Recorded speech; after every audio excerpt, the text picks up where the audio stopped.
You just read the weather. Dave Spritz is not somebody we immediately identify with as a character. He's a local weatherman. He has issues. He's a little selfish.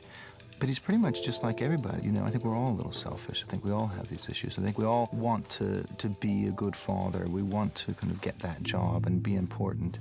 And I think throughout the process of the movie, he allows you to identify with him, whereas normally you might not identify with this character.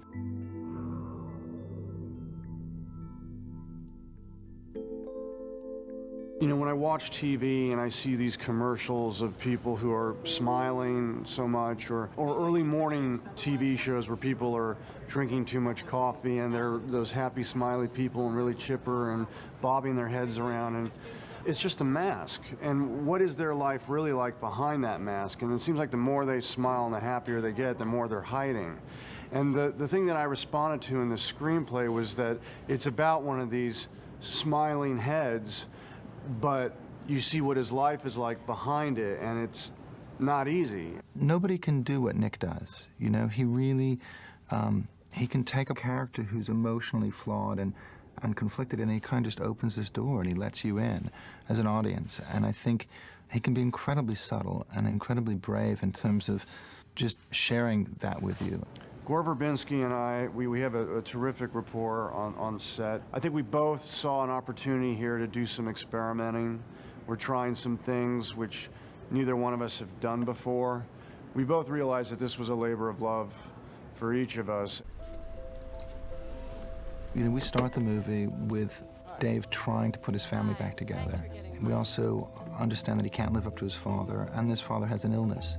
So I think that family aspect is just something that we all identify with. He sees in his father a great man and a great father, and he's trying to still be that. And I think that aspect of chasing something, of trying to search out perfection, and the fact that he is a weatherman, you know, who in essence takes something incredibly complex, which is the weather and pressure systems, and you know, and in this movie that's very much parallel to his own, you know, emotional journey. On top of that, he has a very impressive father, played by Sir Michael Caine, who's a Pulitzer Prize-winning novelist and has a lot of respect and is excellent in his life, whereas my character has failed in his life and is basically aspiring to be like his father and can't quite knuckle down. As written, Robert Spritz is very difficult to live up to, and he's kind of a great man. He's also someone who just doesn't beat around the bush. He tells it as he sees it. But you just read the weather. Well, I predict it. You don't have a degree in meteorology. And I think a lot of actors could have made that cold and kind of impenetrable. But he has a kind of softness that you can't, you know, he can play it cold, and he has a softness. I do think his father, you know, Robert loves Dave. It's Dave who has the problem. Dave doesn't feel that love. Dave feels like he's not living up to his father's expectations. I think he puts it upon himself. Well, I think the nature of the relationship between the father and son, between Robert Spritzel and Dave Spritz, is that Dave Spritz really wants his father's approval, but knows that his father is disappointed in him. He doesn't have a lot of respect for his job. He doesn't see anything that important in being a weatherman. And I've failed with my family, so I can tell that my character's in a state of denial, whereas he's no holds barred, honest, direct, tough love type of guy, like you're blowing it. Robert has never failed. This is the terrible thing. Robert is, my character, is this terribly successful man who succeeded in everything except his son. And it's a terrible disappointment to him. And he really tries to rectify it all the time. And of course, he has to come to terms with the relationship, which is what the main crux of my part of the picture is about, trying to turn him into a winner. Okay, look, I'll deal. I want to get her through this ACL thing. I'm going to take her shooting. I'm going to reapply her there. I'm going to get her talking to me. I'm going to get to her. And I'm going to work it out. Sir Michael Caine definitely conveyed an aura of presence, of kind of a stern, intimidating quality, which seemed very, very appropriate for the character. And, you know, Michael's one of those actors who's a master of not blinking and like sort of staring right at you. So a couple times before some of the takes, he would give me those ice blue eyes and stare at me, and I wanted to stare right back, but I was playing a character that wasn't gonna be able to meet his gaze, so I'd have to like look away and get into this father and son dynamic. He's one of the most intense actors I've ever worked with, and I expected him to be an intense person, but he's one of the most relaxed people. He's completely different from what you imagine he's going to be. I thought he'd be all like Nicolas, you know, he's not like that at all. He's very easygoing. Brilliant actor. I love working with him. I think we make a good little partnership, yeah. We work very well together. Hey, Weatherman! He's like the fast food that he gets, you know, hit with. His father's filet mignon, and he's an Egg McMuffin. Egg McMuffins are great once in a while, you know, but I don't think Dave believes that that's who he is, you know. He still thinks he's this complex being. What happened? I got hit with a Frosty. Why? What? Why did you get hit with a Frosty? What is a Frosty? Yes, that's what I can't get over. Because he's a weatherman, he gets people throw things at him, like hot dogs and hamburgers and milkshakes and Frosties and ice cream. They aim things at him. Because, you know, the weatherman, he's liable to tell you the wrong weather. Even if he tells you the right weather, it's usually weather you didn't want. What kind of name is Spritz?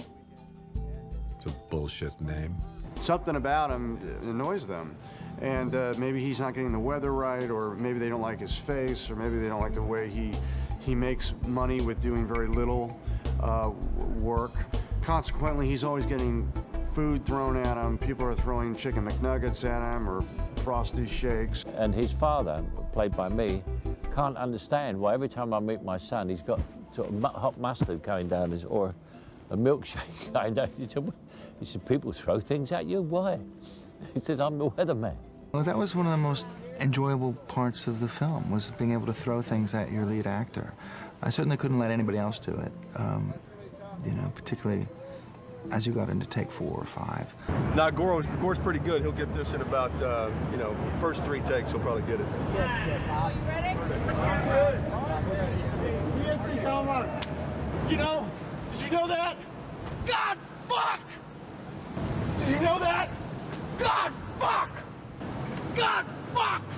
I had to have Nick know it was me doing it, and know that we had that kind of relationship. But, you know, I certainly think it's something I may bring to my other movies, you know, because there's just this wonderful release, you know. I think the McNuggets were probably my favorite. Hi. Hi. Hope is one of the most underrated actors we have. I mean, she's incredibly talented, and she makes choices that nobody else would have played, you know, this role the same way. I play Noreen. I play his ex-wife, but we have kids together, so we're still very much involved in one another's lives. And I think he's kind of wishing that I weren't his ex-wife, but still his wife. The ex-wife role is always very difficult. It's particularly tricky in this film because we actually have to do 2 things. We have to want them to get back together, and we have to also know that it never would have worked out, and we have to be okay with it. We have to know that, you know, there was a reason it didn't work out. There was a reason, you know, there are reasons people get divorced, you know, and we can't hate her for that, and we have to just understand that's the way it is. We can't hate Dave for it either. So it's a fine line, and I think Hope, you know, plays it deftly. I think she really sits right in there and can play both sides. I just want to make it work, Noreen. I just want to know everything so I can make it work. That's why I want to try again. He's a great kind of American character. You know, even though he's sort of reached this kind of seeming success, he's completely disappointed in his life because he believes, you know, you think your life is going to be this fairy tale of perfection, and of course, it's never that way. And Dave is really suffering from the letdown of who he really is. You looked at it. It's dishonest. It's crappy. Noreen. What, should I look at yours? That's all right. No, Noreen. Throughout marriage, BJ's lacked enthusiasm. Had difference of opinion over how important that was, I thought very.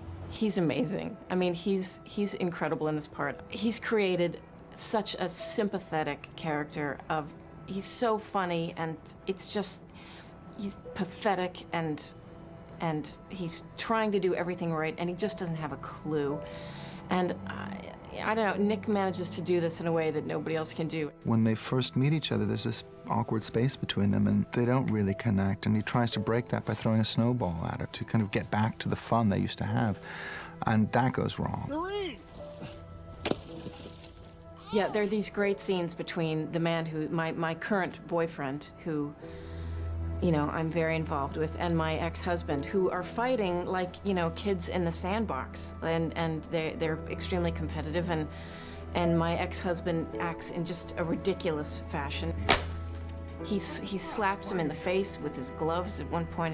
He acts like a real fool. He embarrasses himself, which is kind of one of Dave's specialties, is just humiliating himself. The way he did it, so taking off his gloves and everything like that, and it's all going on in his mind while I'm talking, and it's like, and he just bears down on you. So it was actually fun to shoot because you knew you had to get to this one point where you had to make this technical thing work. You know, you had to physically make this action work. So it was great. She's dating a guy, Russ, who really is, you know, kind of the safe choice, the right choice. You know, Dave has all these problems that Russ doesn't have. Not super overly successful, but definitely a 9-to-5 guy, and he was a steady guy, and he could offer Hope and her children a steady presence as the father. Whereas Nick wants more, and what else do I want in my life, and what else am I doing? This guy, I think, is pretty much settled and calm. He's here, and he's found the woman that he loves, and she loves him, and he can fit into this puzzle and be a good stepdad to the son and daughter, and that's absolutely fine with him. His father was a Pulitzer Prize-winning author, and his son is also kind of an aspiring novelist, but the best he's done is to write something which no one can seem to get through. Just the people in the family can't seem to get through it. What? I'm just asking, did you ever even read it? Oh, it was hard to read. It was poorly written. There's a lot of friction between the two of them, and, you know, all he wants is his father's respect. And I kind of am on the side of the father. I love him and think he's a wonderful man, and you know, it's kind of a little bit us against him. Marriages fall apart for a variety of reasons, and in this case, Dave is construed as being selfish. But he's looking back and saying, you know, maybe if I didn't forget the tartar sauce, it would all be okay. Here we go. Anything else? No. The breakup over things always seems to be over the stupidest things. But it's not really about the tartar sauce. It's something underneath, but the tartar sauce is what just blew the whole thing up. Where is the tartar sauce? They were out. You know, and Dave looks at the tartar sauce as everything was going to be fine if I just remembered the tartar sauce, and he's completely oblivious to the fact that, you know, that marriage was going that direction anyway. It's not about the tartar sauce. It's about you. You don't care. I don't care about tartar sauce! In terms of family, I think it's a very realistic portrayal of what a lot of families go through. I mean, this isn't the Brady Bunch. There are no perfections in this family. He's kind of just a little too self-involved to be a family man. And, you know, he's there and it's really fun when the kids are little, but as they grow older, he kind of loses track of everybody and is too busy kind of pursuing his career and thinking about himself. And, you know, I think he just was kind of out to lunch. And suddenly the whole family's like, you know, you can go because we don't really need you here. We have two kids, Shelley and Mike, both of whom have a lot of problems, and no one is really paying any attention to them. Shelley seems to have a little bit of a weight problem. Kids are making fun of her at school. Mike is in rehab for pot smoking at the young age of, I guess he's 14. So yeah, the kids are kind of going off in all different directions, you know, smoking cigarettes out behind the house, and nobody really seems to be paying attention because they're busy bickering and all kinds of other things. You know, Shelley is bored with life. She's in a ballet class, she's overweight, and she's just completely uninspired. Jimene de la Pena, we really kind of discovered on this movie. She just came in and read. We didn't want it to be stunty, you know, we wanted to discover fresh faces. So, I mean, Jimene is just, I think, because no one's ever seen her before, I think she's really gonna pop. She's just very honest in her performance and who she is. Well, the mom doesn't really pay her at all a lot of attention, so she doesn't really have that close of a relationship with the mom. The grandfather is pretty much the only person in the beginning who does give her attention. He realizes about the clothes and tries to tell the father that there's definitely problems there and that he should try to get closer to her. I think, you have to be there every day. You can't just go in and fix it in a short amount of time. Yet, quite often as fathers, that's what we try to do. We work, we come back, we show up, we say, let's fix this problem. So there's a great moment as a parent where, especially as a parent who's absent, to come in and to try to overcompensate and say, I'm gonna fix this. I'm gonna teach my kid archery. It's gonna be the thing that's gonna change her and set her on the right course. One of my favorite scenes is when he tries to teach his daughter archery, and he's kind of brought with it all of this, philosophy and what it means to him and how it allows him to kind of concentrate and focus his life, and she just wants to kill animals. Well, the archery is something that really, I think, saves Dave Spritz. I think if it wasn't for the archery, that he would really be a drowning man. But somehow, the archery kind of comes into his life almost inadvertently like some sort of angel, and he starts really developing a passion for it. It's a wonderful metaphor for his attempt to focus and to get it right, to get the job, to hit the bullseye, to get these things. And really, I think the more he focuses, the more he starts to see himself. Do you want me to get you a corn dog? What? No. What do you want? Nothing. He has quite an interesting relationship with his father where he worries about him and he sees the fact that I think the dad, he tries to do the right thing and look after the family, and he's obviously trying to get back with the mum and sort things out with the family and everything. And Mike sees that, but it always seems to go wrong for him. But Mike sees that and he respects it in him, but he does worry about him also. You don't look real good, Dad. Are you okay? Yeah. Dave's sitting there watching the house and thinking what could have been with the family and whatnot, and then I just wander up and ask him how he's doing, and it's just a little father-son bonding sort of thing, if you see what I mean, almost, in a very subtle way. All father-son relationships, in a way, are this kind of vicious circle where the father probably didn't feel like he got it right in his life, and the son doesn't recognize that, and the son feels like he's not living up to the expectations of his father. And that kind of goes on forever. And ultimately in this movie, Dave, I think, breaks that cycle. I think he allows his own son to not try to be him. You're not gonna take my job, are you? No, I'm gonna be a cameraman for Monday Night Football. Is that okay? Yeah, that's good. I think that even though Dave Spritz has failed and made mistakes, that he has a genuine affection, a deep love for all of his family, and in his mistakes, you see a man really trying to do his best, and that's coming out of love. So I mean, I hope that comes across in the movie. And I think really what's interesting about the movie is what happens in the end, and it's not what you'd expect, and things don't work out the way typically they do in Hollywood movies. And I think that's what's brave about the film, and that's what's honest about the film. It's a brave movie in that way, in that it's really dealing with some issues that are very painful, in really hurtful ways, but things that are real. And it's just a very kind of naked look at American culture, but it's done in such a kind of bitingly funny way. Basically, this film says that families are very, very important, but if it's a disaster, it doesn't matter, because you can live your life with the disaster of a dysfunctional family.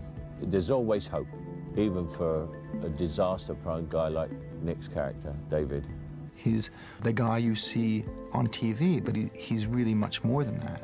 And in the end, I think he's much more than that only when he understands that he isn't, that he really is the weatherman, and he gets blown around just like the rest of us.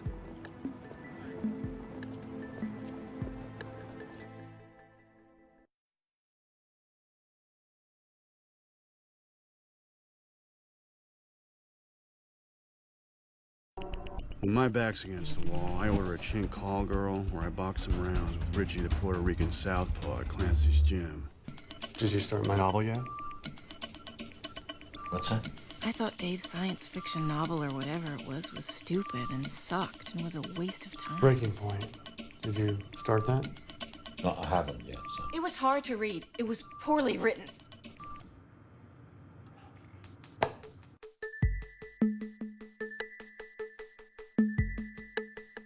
Steve Conrad, the writer of The Weatherman, wrote another movie about 11 or 12 years ago called Wrestling Ernest Hemingway. And I had read that script and bought it. And over the years have wanted to work together again.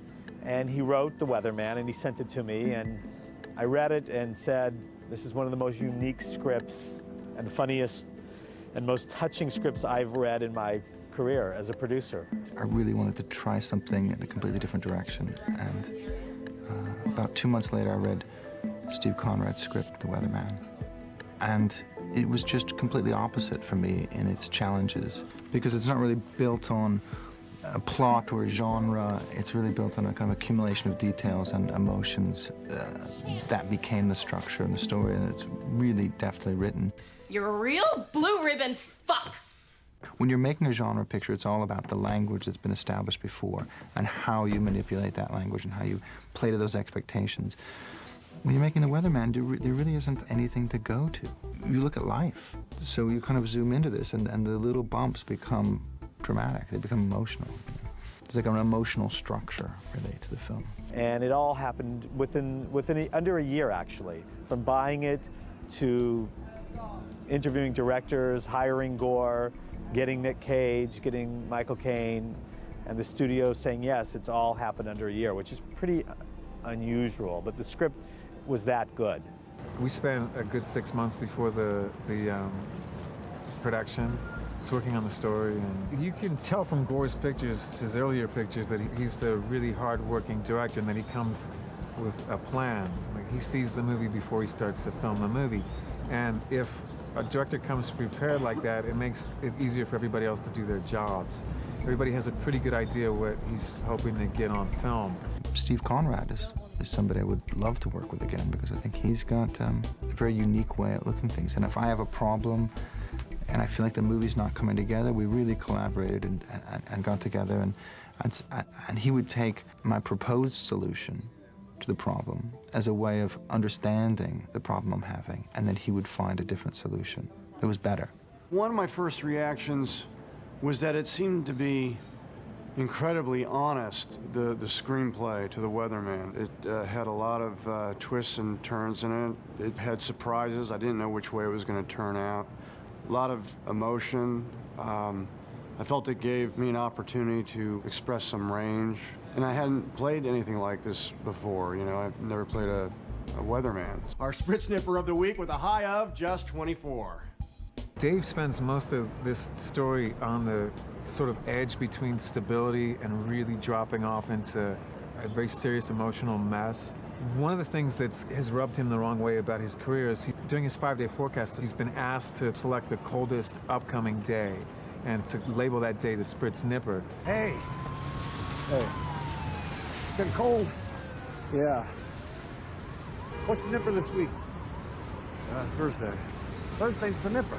So he spends a lot of time discussing this concept of the Spritz Nipper, which he doesn't enjoy, but nevertheless has to do. I don't think it's exclusive to weather people. It's that glad face on the TV guy who comes off as your friend, but you don't know him and he doesn't know you, and it's that chummy thing that some people find offensive. We do cut back into the viewers during the movie to see what they think of him, and some people like it and some people really don't. I like him. He's handsome. He's an asshole. I don't like his face. His asshole face. I think Steve has this ability to look at life and catch the kind of, find drama in the mundane. We all kind of go right past things in our lives, conflicts and confrontations, and Steve Conrad looks at them and says, well, wait a minute, you just walked right past this. This is interesting. And so the script is really built on a kind of grouping of these very small emotional events, and that becomes the structure of the film. Mild in the northwest. As this high-pressure system gives way, we'll see warm temp. There's a kind of weather guy in the world that you see on TV who, you get the sense that they don't really know the stuff, they're just reading the stuff, and I think some of them rub people the wrong way for whatever reason. But when I was a kid in South Florida, there was our local weather person was doing a remote on the sidewalk, and I was in a car with my older brothers and some friends. And we'd just gotten back from Arby's, and we all had milkshakes. And one of my brother's friends thought it'd be a good idea to try to hit him with this milkshake as we went by.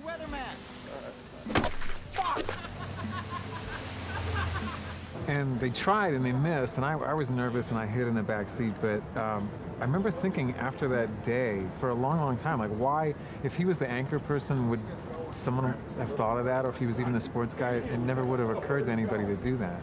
It's just something about this weather person. Weatherman! We're going to begin with some trust-building exercises. Dave, Noreen, center circle. Before you can start making progress in those therapy sessions, you do some trust-building exercises. And one of the trust-building exercises was to write down a really awful thing that they did to their partner that their partner doesn't know about. Something they regret, but which is a secret to their partner. And then they're going to write it down and give it to their partner, and the partner's never going to look at it because they're trying to establish trust. I had a friend who was doing that, and they said that that was a technique of the therapy, and I asked him, did he look at it right away? Because I probably would look at it right away, and yeah, he did. He looked at it right away. Tartar sauce, tartar sauce, tartar sauce. Tartar sauce, tartar sauce, tartar sauce, tartar sauce. Well, I think it's not unusual or unique to me, but my wife would send me out on an errand, like to go pick up the dry cleaning. Then I'll come home looking with 45 minutes without the dry cleaning, and then she'll wonder, well, you went out just to do that. How could you not do that? Where is the tartar sauce? They were out. They apologized. They were cool about it. I was thinking about family things, like important family things, and then I ran into a friend, and then the next thing I know, I was just back in my garage without the dry cleaning. They were out? They were out. They were out of tartar sauce. I read your book.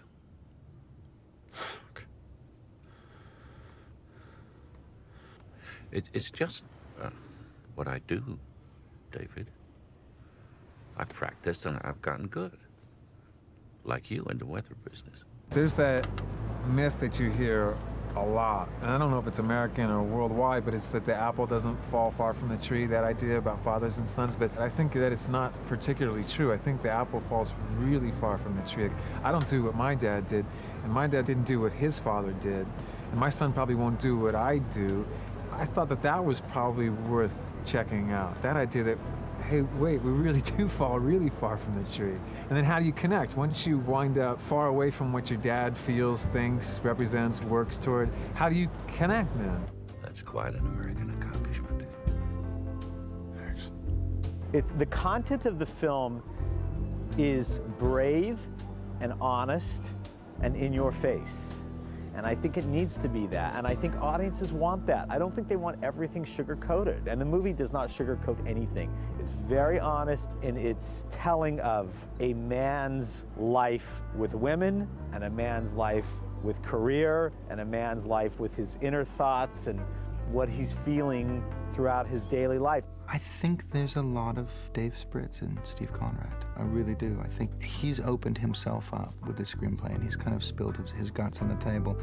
And I think that in itself is brave. I think he's the kind of writer who gets on the subway and observes things. Instead of getting on the subway and reading a book, Steve's looking at the guy on the subway who's, you know, trying to get his daughter to school, and he's looking at our life now. And in that way, I think he's discovering new emotional language, and that's sort of what I think what makes him completely unique as a writer.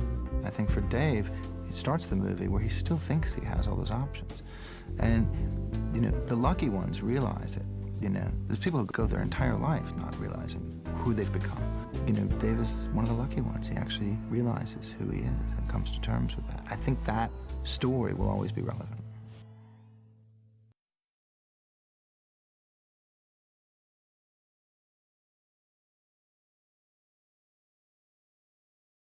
Mark. A lot of times cinematographers are always talking about image and image and image, and I think Faden is the right choice for this movie because all of our conversations are about character.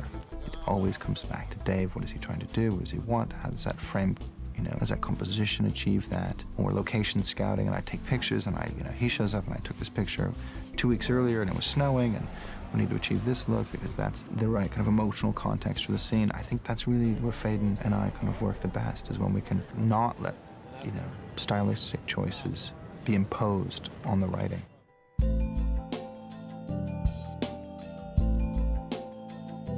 Every time we talk about look or style, we really talk about the absence of style, the absence of imposed style. We really didn't talk about the look of the movie. Faden and I would always talk about the characters, and the kind of style of the film would always evolve out of the narrative. With Gore, it's really the creative process happens more in the pre-production period, where me and him go to these locations and we start photographing and we find angles that we like. We're like, two little kids with our cameras that, it's just looking for images that we feel could fit the picture, and we would go out with our digital cameras and photograph these locations. And, we were able to find a lot of locations that fit in that palette. And we sort of discovered what the look of a picture should be by doing that. But Chicago in general, the tonality of the whole city, because of all the steel and the stone, and because of the quality of light, sort of gives you the palette we're looking for anyway. There's really no other city to shoot it in. I think it's a great place to film. I've always enjoyed Chicago. I enjoy the light there. I just think it's a really cinematic, architecturally, and the weather. I just think it's a beautiful place to film a movie. By the time we started, we really had defined the feel and the texture and the sort of a palette of the film. We sort of were using a much more sort of mid-range scale with a, very sort of pastel-y tones and less contrasty, which is a very difficult look to achieve. Tom Duffield and I have experience. We worked together on The Ring, and I think he just has a great sense of how to maintain a color palette, how not to break that color palette, especially in a contemporary movie where you're really designing, 90% of your design is location scouting. It's painting, it's getting rid of that blue car and putting in a gray one. His life of this Weatherman was kind of this monotone life, and so he kind of went with this kind of even palette where there were just slight differences in color. Like in his bathroom, there were all these different levels of gray, or rather it was kind of more of a grayish, kind of a gray beige. So we kind of used that as the cue through the whole movie. It was kind of a generic kind of color palette. There's a very strict philosophy in terms of, creating a look for the movie that is supported by and born out of the character. I mean, Dave's world is kind of clinical and colder and desaturated. Whenever he's at his house, it's a little sunnier and a little warmer, and he looks in the door and really only enters that house, in the third act. It used to be where he lived, so it kind of represents the only warm light in the movie. Gore had some specific requests for the house. It had to have basically an interesting look. It had to be upscale looking, because this Weatherman probably made a fairly decent living.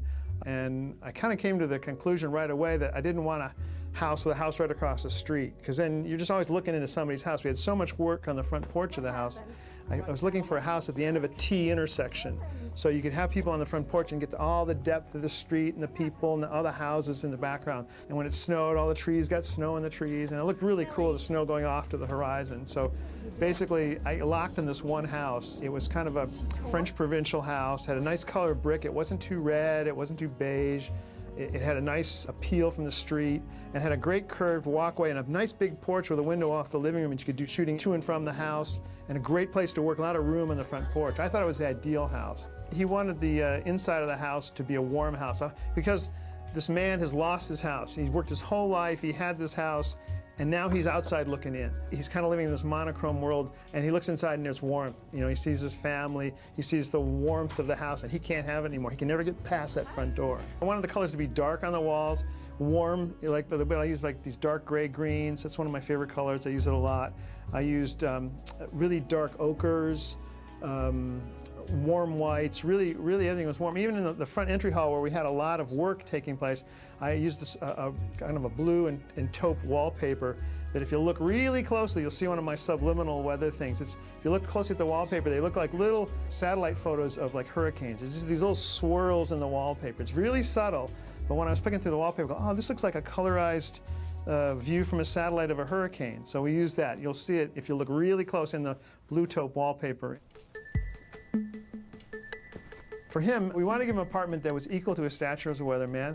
Plus, I wanted to give him something that had a view. It's Chicago. I want to sell Chicago. I want to show Chicago to everybody. So again, we searched around for apartments and views, and then we hit this one called the River Bend Apartments. And I took the elevator ride up, and I walked in there, and I just went, wow. Because you could see the Chicago River, and you could see all the bridges crossing the Chicago River. The reflections were great on the glass. It had a modern, harder, colder edge, the aluminum. It also reflected his financial success. It was a high visible, great view apartment in Chicago. But he never, I don't think was ever going to see this as his home. He always, I think in his mind, at least until he had the epiphany, he always thought he was getting back into his own house. What's up, dude? What's up? So there's a lot of little sets like the DMV, which is one of my favorite sets, because it really epitomizes our color palette. You know, the kind of that neutral grayish, kind of subtle colors everywhere. It had a real nice graphic feel to it. We had really, you know, compositions we really liked and frames that we had found in pre-production just with our digital cameras. It's one of our favorite shots is it just had this, you know, lonely clock on it with this cable hanging down, and, you know, the frame that ended up in the movie is identical to, you know, one of our favorite stills that we took, you know, 2 months prior to that. You see a lot of clocks in the wall, kind of like a metaphor for life. You know, that's what I said anyways through the whole movie, is these clocks, and we use those as graphic elements. That was the two subliminal motifs I used in the movie, was the target theme and the weather theme. You'll see a little like target in the back of the float, because he's kind of on target. Everything in his life, he's trying to find the target. It's a wonderful metaphor for his attempt to focus and to get it right, to get the job, to hit the bullseye. We looked at a couple of archery ranges, but we wanted something that was kind of cool, also reflecting the same palette and this gray lifestyle, the monochrome thing. And we went by this one place on the lakeshore in North Chicago called Belmont Harbor. And out there was this little kind of a point. And not only do you get this nice view of the water and the ice and the sky, with the reverse is you see the skyline of Chicago and the Drake Hotel. It was like a perfect background. That was an archery range that was way west of the city. We just happened to see when we went there scouting, he had all these like little foam animals out there, and they were like, arms were missing and legs were missing, and it was like so kind of Deliverance, kind of strange, that it was really great. We looked at, oh, this is great. There's something really cool about this. And don't touch them, they're great. And so basically we left them alone. We did a little work there and moved a few things around, and I made paper targets to put on some of the paper, the big hay bales that were there. It was a strange location, and it's kind of strange for the movie because it's so kind of this even-keeled movie, I mean, visually, and all these weird animals there. And really, it's a very surreal scene in a way because you have all these foam deers and bears and rabbits, I don't know what it was, but it's actually a scene where, you know, it's sort of a cleansing period, of a realization period for Dave's character, and we cut to this sequence where these animals are being rained upon, and the snow is sort of melting and dripping off their faces. I love working with Gore. We a lot of times, which really helps me, we're on the same page, you know, we think sort of the same about sets, and it makes your life so much easier to go to him and he goes, yes, instead of somebody, you go to somebody and go, no, that's not what I had in mind, you know. And you're always trying to figure out what he really wants, because that's sort of my job, is to get what I like and make it into his vision, and if you're both on the same page, it really is great. Yeah, very nice.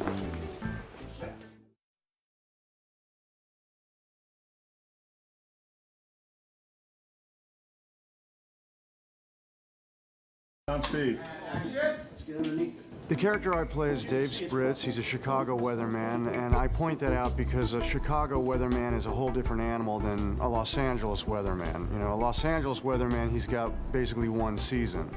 The weather here is so intense, it can be 30 degrees one day and 80 degrees another day. our Spritz Nipper of the week with a high of just 24. Although it's intense, it makes it interesting.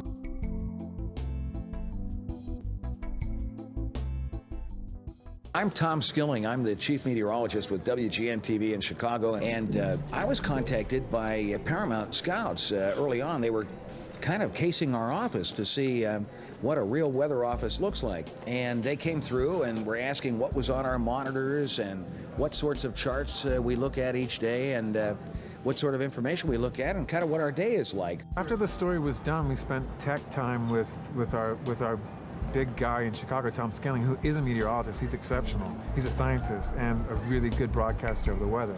Chicago weatherman is a very important weatherman because everyone in Chicago relies on him so much.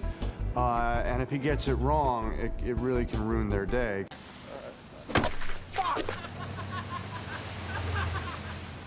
Fortunately, I've never been hit with anything, but there is an association the audience draws with you and the weather, which is quite interesting. They'll ask you, did you bring this weather?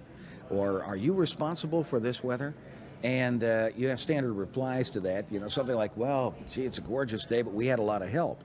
Or it's a crummy day and not our fault. We don't control this any more than we do the nice days.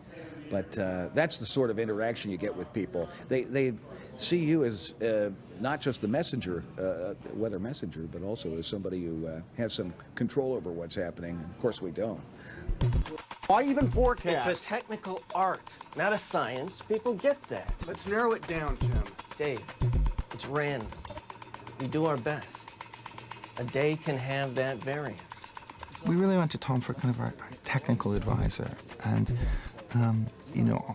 our kind of big metaphor in the movie is that the emotional currents of one's life can't be predicted in the same way that the weather can't be predicted. Background action and action. Gore is terrific. I am so impressed with just how down to business he is.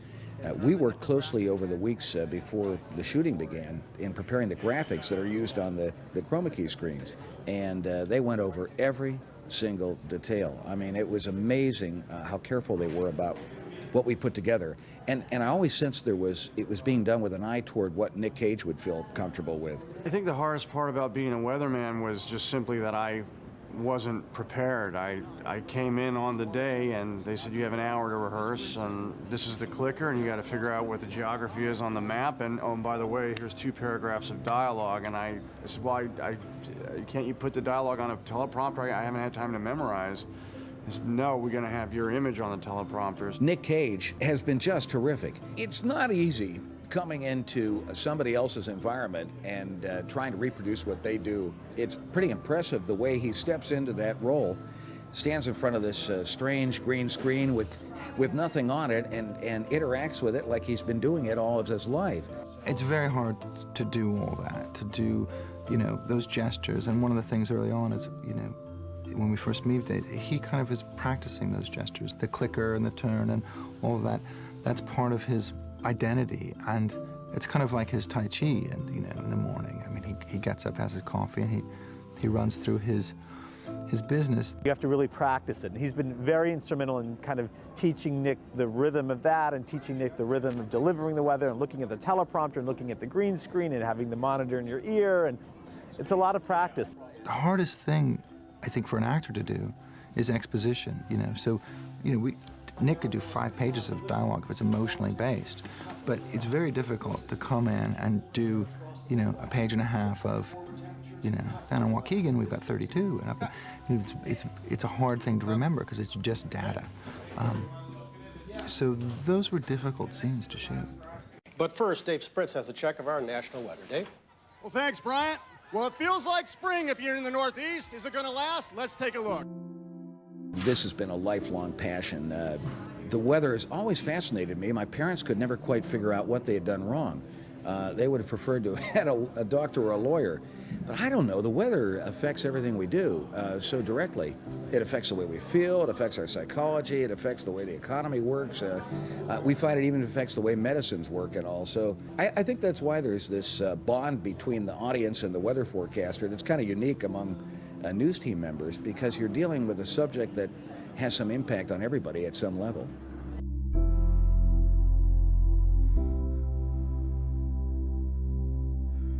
And that's who I am.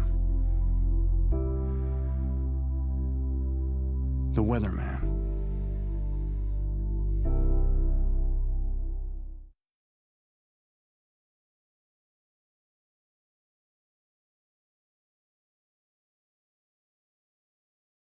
Okay. Here we go. 228. I've worked with a few people on every movie. There's sort of the inner ring, the outer ring, and they kind of, it expands out. And it's like an ensemble piece, and it's not just an ensemble for your actors. It's an ensemble piece for your crew.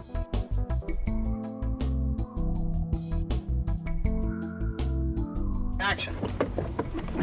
I just want to make it work, Maureen. I just want to know everything so I can make it work. There might be 150 people, but really your core people, it's like 12 people you've worked with and you've developed relationships with, and you have a shorthand. Craig Wood, who's my editor, who I've used on all of my movies, I may mix up these other areas, but Craig's a constant, and he's a constant because he's really a storyteller. We're both storytellers, I think, and I guess he likes how I complement his ability to tell stories. You know, the aspect that I focus on is often a more technical aspect of the storytelling. You know, does this make sense? This doesn't make sense because we don't understand this emotional thing here. You know, I think I can usually pinpoint the problem, and it's not always in the scene that it seems to be in. You know, it'll be a cumulative thing, and he likes my ability of bouncing back those ideas. We've developed a shorthand. He can look at my dailies and go, oh, he wanted to do it this way. Immediately. He doesn't have to read script notes. He can look at the footage and decipher intention, which I think is really helpful. And then it's also when we have problems. He's a great sounding board. We have grown to have very similar taste over the 12 or 13 years that we've been working together. We don't always have the same taste. There'll be times where he'll go, no, I really wanted to use that take, but most of the time I will have chosen the same take that he would have. Cutting the movie is like writing the movie. It's where you thought you needed a page of description or dialogue or exposition, and you cut the movie together and go, no, it's right there on the face. You know, that's the thing you can't write. You know, or it's this piece of music against that shot that conveys this, and we can lose all this other stuff. Those things you don't always see on the page. I think sometimes scripts are word heavy because you're reading them on the page, and that's all you've got to communicate the idea is dialogue. So they become a little bit dialogue heavy, and some of that just has to be trimmed in the editorial process. Often you'll truncate a scene, you'll finish it sooner than it was written to be because that information is implicit just in the performance of the actors. On Weatherman, both Gore and I went into it wanting to hold on shots a lot more than we usually do. Didn't want to make it a very cutty film at all. Wanted to let performance play for the camera. So we often just sit on a two-shot of the characters just talking to each other, much more than we normally do. There was one scene where Dave Spritz's character is interviewed for his job in New York, and the coverage on the scene was, you know, allowed for a standard cut version of the scene. And I cut that version and I said to Gore, it feels a bit ordinary, and he suggested just staying on Nick. And I tried that and it worked so well. There's a special effect halfway through the shot to make it a continuous shot with one line removed.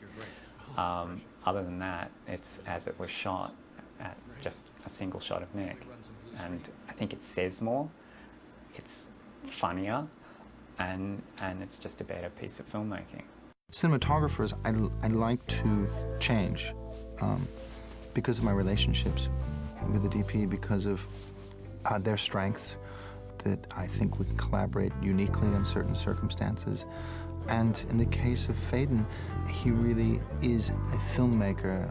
He's really a director more than a cinematographer in a way. Of course, you think about a picture, and when you read the script, you know, you see it. I mean, when I read a script, I'm kind of watching the whole movie. That's why I'm kind of a slow reader, because I literally, like, I'm watching the film, like, on screen. But I have an approach where I like to go in a little bit unprepared and sort of, like I said, see the performances, see what the set is like, what is a natural light situation, that moment when we're about to do it. And, you know, I wouldn't really consider myself like a technical cameraman. I don't really like to preconceive the look of a picture too much. I sort of respond more instinctive and intuitive, and when we show up the day of the shoot, we come in with a board. There's a board like on a commercial that has every single frame that we're going to do that day. It's very specific, you know, screen directions, like it's completely broken down. And the execution of the shoot on the day is actually a much more sort of mechanical, very efficient, you know, like his whole crew and his whole team is a very, you know, precise machine. And we actually set up the shot, rehearse it, prepare it, light it. The actor, in this case Nicolas Cage, would come, basically enter the shot, and we'd execute it immediately without a rehearsal. I mean, it's a very precise process in that way. But, you know, the road to that final stage is very creative. But, you know, I think that's why when you see a Gore Verbinski picture, you have that sort of consistency and that, you know, level of craftsmanship that is really very high. It's going exactly according to plan. The vision is intact. Don't worry. Todd and I have become great friends in making this movie. And Todd was the person who sent me the script. And I'm very thankful for him. And he was there every day fighting for the film. And that term, producer, gets abused and thrown around these days. We have producers, executive producers, co-producers, associate producers. Nobody knows what it means anymore. And Todd is a producer. He does what a producer should do.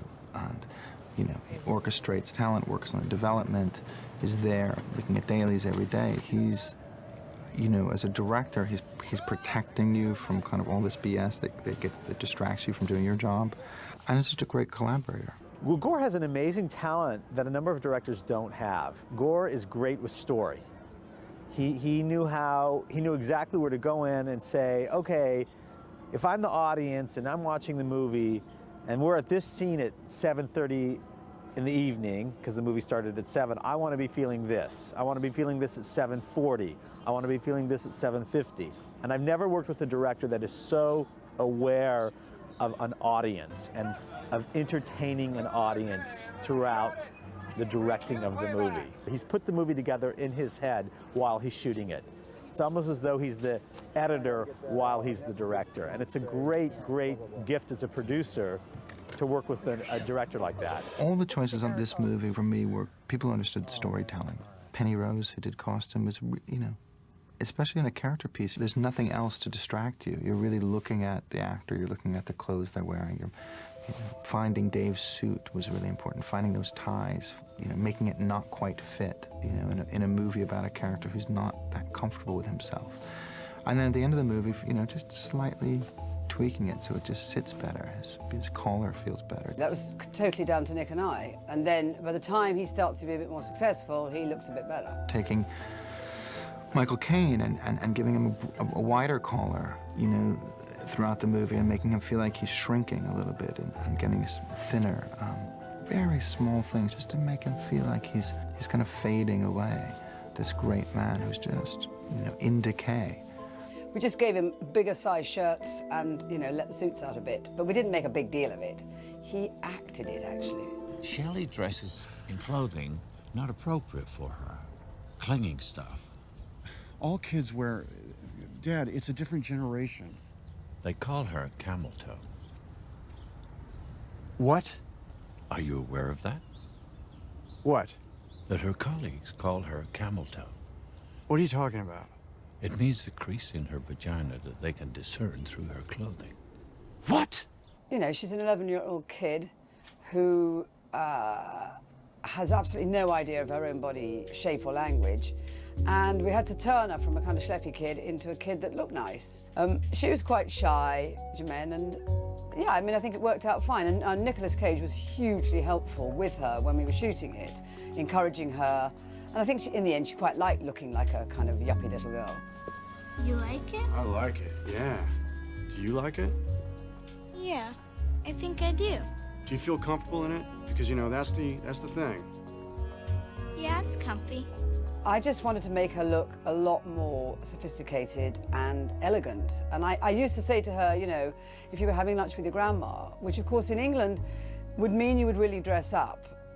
Nobody here dresses up, so it was kind of, what was I talking about? So I did it as if she was a British kid going to lunch with her granny. Hans Zimmer did the score, and he kind of did it as a favor. Somebody had said, would I please go and talk to God? You know, I know a lot of young composers. We just started having this chat, and you know, supposed to last for 20 minutes, and 3 hours later, we're like, got great ideas for the movie, you know, so he said, well, why don't you just do it? So I thought, who got me into this other than Gore, so he shall suffer for this.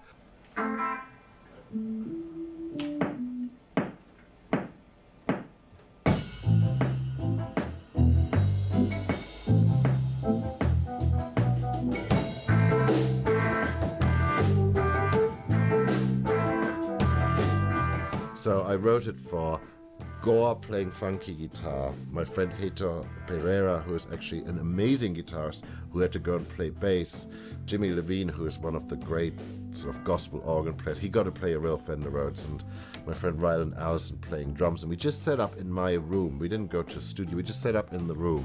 And we would just project the picture up against the wall. And I really carefully mapped everything out, and everything was really written. And then I would just at night, we'd do this at night and, you know, into the early hours of the morning. We just sit there and play up against it. So even though the whole thing feels like it's improvised, it's actually really tightly scored.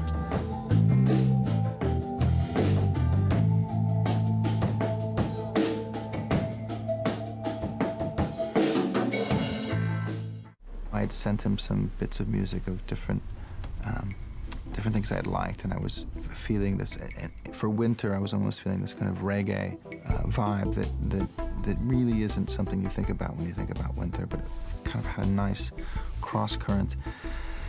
And I you know, was really thinking about Fender Rhodes, just in isolation, and I called Hans and I gave him those two thoughts, and that was it. Neither of which overtly have anything to do with people in Chicago and what the story is. But I mean, that's the whole point, isn't it? I mean, the music is supposed to do what you can't elegantly say in words or show in pictures. I mean, we are that other thing, you know.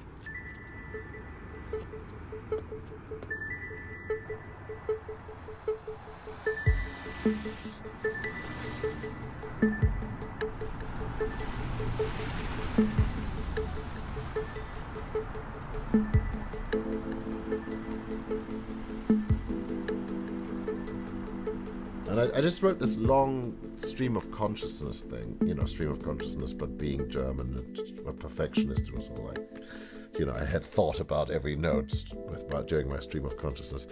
And it became a sort of the template for the whole thing, you know, and I sent it to him to Chicago, I think before he started shooting. He sent me like a 7-minute piece of music, which is really the basis for the entire score. I got this terrible habit of always saying to the director, I don't want to read the script, tell me the story, because then I know what's in his head, you know, where we're going with this thing. I kept saying to Gore, send me photos. So he sent me like a photo of a clock on the hospital wall, you know, stuff like that. You know, I'd go, oh, I know how to write that. You know, show me what colors you guys are going to be in. What's the lighting going to be like in this movie? Oh, I know how to make that sound. I know how to be complementary to this style. There we go. Anything else? No. Every composer has 12 notes. Everybody has 12 notes. Those are the 12 notes that exist on the keyboard. If you know what the movie is about, you find the right combination of those, and it's only those that will work for this image. And you can't justify it. There's no science that justifies it. It's just how you feel it in your gut. You know, and they're hard-earned. I mean, I remember, you know, sitting there for a while trying to write those, trying to find those notes that would go with that photo of the clock on the hospital wall. There are many ways to collaborate, I suppose. You can collaborate by talking about things, or you can collaborate by, here is my work, here's the piece of music, Now let's see how it informs and influences, the rest of your process. Finding that, I think, and having that collaboration with a composer is really essential. It's sort of personally important that I get to work with Gore on stuff like this. Which I just think it's important movie making. There's a lightness about the way he does things. You can't quite catch him at being profound, but he is, and it's great.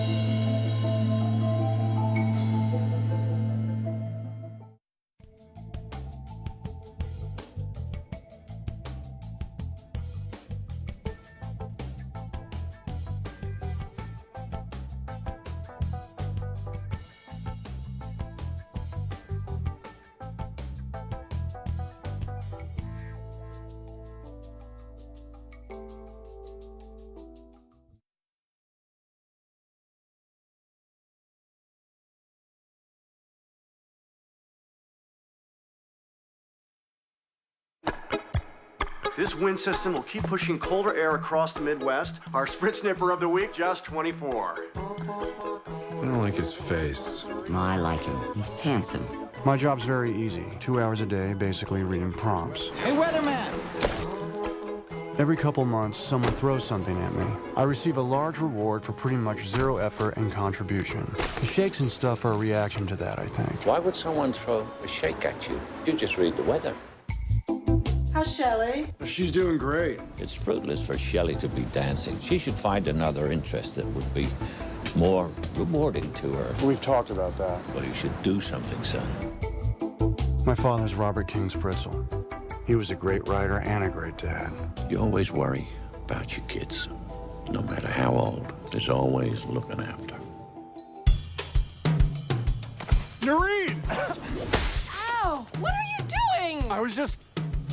You turned into it. I encouraged Shelley to explore some other activities and interests. She picked archery. Ow! Don't forget the tartar sauce. Tartar sauce. Tartar sauce. Tartar sauce. Tartar sauce. Anything else? No. Where is the tartar sauce? I thought you were trying to improve matters. I am. Give me time to get it together. I can get it together. Oh, that's great. Do you know that the harder thing to do and the right thing to do are usually the same thing? Let's go, Team Spritz! Easy doesn't enter into grown-up life. To get anything of value, you have to sacrifice. There's a lesson here. Let's finish.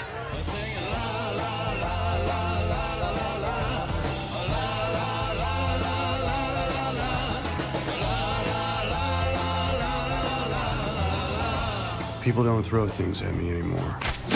Maybe because I carry a bow around. Hey, hello, Weatherman. It's not easy. But easy doesn't enter into grown-up life. Okay, let it go. Awesome.